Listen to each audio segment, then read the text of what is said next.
Hey guys, what's going on? Duff King 56 here, back for a little bit of a Sunday evening commentary. Welcome back. You thought I wasn't going to post a video this week. Well, I'm doing my best to get this out as fast as possible, so sit down, relax, and enjoy a little taste of Batman Arkham Origins. Yes, I do a quick Predator challenge, and then I do a little bit of a melee challenge, and see how I do with some Deathstroke. I sat down, wanted to take a break from organic chemistry studying tonight, and I said to myself, might as well record a little bit, so that's what I did. And I want to talk about something today that I think is kind of actually really interesting. It's kind of an interesting topic to me, even though I studied it a little bit earlier on in the year, because it has to do a lot with the formation of who I think I am today, and it's going to question who you think you are and who I think I am all the time. And I'm going to talk a little bit about identity crisis. I think it's kind of cool because I think the hardest question that you have to answer is, who are you? Who do you want to be? All those who questions. You have to define yourself. You have to give yourself a title. You have to give yourself some sort of direction to follow. You have to know internally what you want to do with your life. And I think it's a very tough question to answer because that's the first question we have to answer coming out of high school and in the middle of high school and definitely going into college.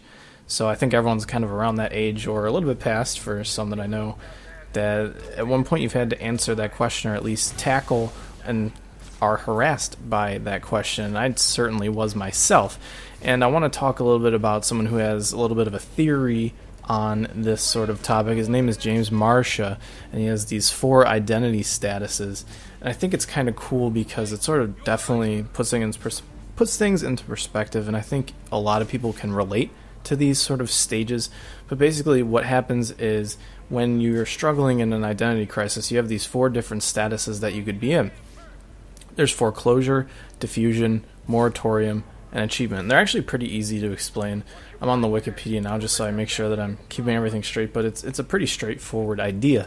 And it's saying that those who are in identity foreclosure know exactly what they are, but they don't actually go out and search for alternatives, so they kind of just blindly accept this notion of who they are. And I think a lot of people fall into this category early on in their lives, and it's a very toxic category to be in. There's identity diffusion, where there is this sort of crisis, but you're not finding a way out of it, so you're not really searching. So you have this idea that, oh, I don't know who I am, but you don't have the means or the resources or the time to go out and find that. There's identity moratorium, where you have this identity crisis and you actually are searching for alternatives. So you are reflecting on yourself and you're going out and trying to find stuff. And then there's identity achievement, where you've achieved your identity, who you are, through your search in moratorium. And everyone starts out in diffusion because no one knows what they want to be and no one is really looking, especially when you're really young. So it's kind of not a bad place to be, but you definitely don't want to move into foreclosure. And I find that foreclosure is so common among people because now with our generation, a lot of us are growing up in households where parents are continually telling us to, hey, you got to get a good job, you got to get some education so you can get a good job and make money, you got to be a doctor, you got to be a lawyer, you got to be a professional of some sort.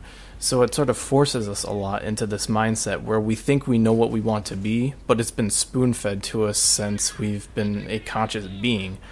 So I find that to be very bad because you sort of put yourself and you set yourself in these ways and you might not have one way around it. You might not be searching on purpose because you think you know what you are, but that means you're also not searching, so you don't actually have a chance to find out if you're any good at it. So you kind of see what I'm talking about here.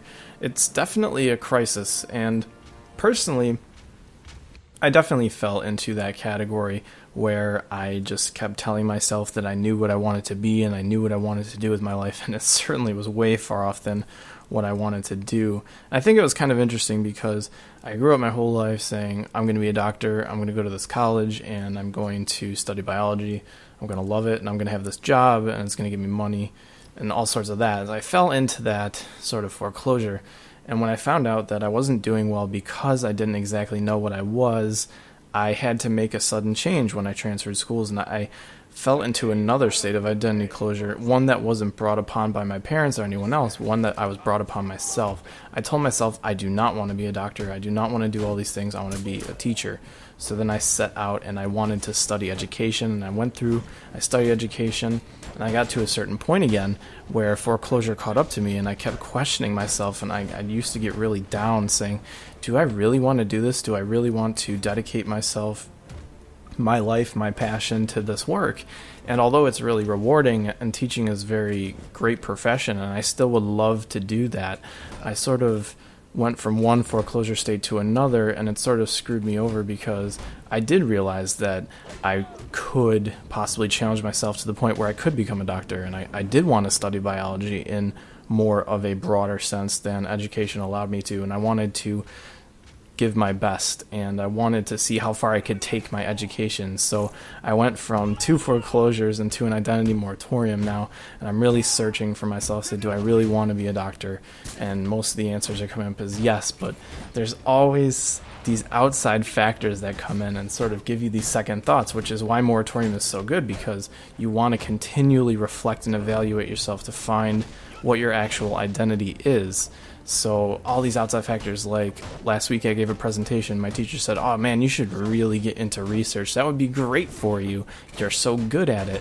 And it sort of made me think now, oh, should I get into research? Do I really want to study medicine? Do I want to go as far as I can in biology?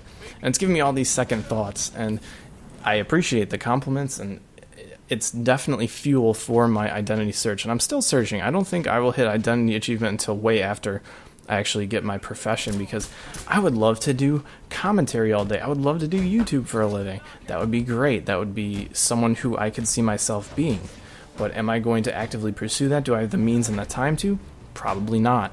So it's sort of a healthier way to go about looking out for your identities. And I'm wondering if anyone's had any similar sort of run-ins with this sort of mentality, because I think it's so cool, and I think everybody's got a different story in life, and I certainly was raised by different parents than other people, so it's definitely interesting to hear everyone else's opinion on it, because I know a lot of people who were told all their lives that they were going to be a dentist or a doctor or a lawyer, and that's what they're actually doing, and they found that they liked it.